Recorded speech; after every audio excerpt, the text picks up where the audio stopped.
Hello భక్త. ఎవరు స్వామి మీరు? బ్రహ్మదేవుడు తాలూకా ఏదో స్క్రిప్ట్ అప్గ్రేడేషన్ అడిగావంట. అవును స్వామి, రండి కూర్చోండి. చెప్పండి స్వామి, స్క్రిప్ట్లో ఏమేమి మోడిఫికేషన్ చేశారు? నీలాగే ఇంకొక 5 మంది లైఫ్ ఉంది, వాళ్ళ లైఫ్లో ఫుల్ ఆఫ్ హ్యాపీనెస్ సక్సెస్ నింపేద్దాం అనుకుంటున్నాం. సూపర్ స్వామి, నా సపోర్ట్ మీకు ఎప్పుడు ఉంటుంది. సపోర్ట్ కాదు, హ్యాపీనెస్ కావాలి. ఎవరిది? నీదే. What nonsense are you talking? చెప్తాను భక్త. రే, ఆ తలుపులు వేసేయండి. నీ హ్యాపీనెస్ ని సక్సెస్ ని అందరి లైఫ్ లో పంచేద్దాం అనుకో. నా హ్యాపీనెస్ పంచడానికి మీరెవరా? ఈ లైఫ్ లో లేని ఎలిమెంట్స్ అడగడానికి నువ్వెవడా? Watchman, call the police. ఎందుకు కొడుతున్నారు సార్? అరే అడిగితే కొడతారు. అర్థమైందా? క్వశ్చన్ వేస్తే ఆన్సర్ ఇలా ఉంటుంది. అంచేత అన్ని మూసుకొని చెప్పించేయి. ఏం చేయాలి స్వామి? స్క్రిప్ట్ రాయాలి, దానికి ఒక మంచి ఎండింగ్ ఇచ్చి నన్ను ఇంప్రెస్ చేయాలి. అలాగే. ఆ పెన్ను పేపర్ ఎవరా?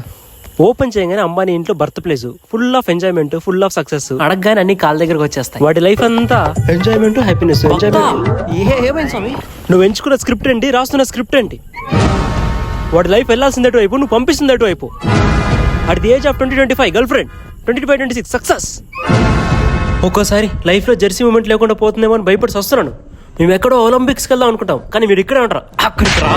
స్వామి అర్థమైంది, మీరు నా ఫ్రెండ్స్ కాదు, ఆయన ఫ్రెండ్స్. నువ్వు చాలా షార్ప్ రా, అందుకే ఇంత లేట్గా క్యాచ్ చేసావు. విషయం అర్థమైందా? ఇంకోసారి హ్యాపీనెస్ తొక్క కావాలనుకున్నావు అనుకో, ఏం అడగను స్వామి, మీరు ఏమి ఇస్తే తీసుకుంటా.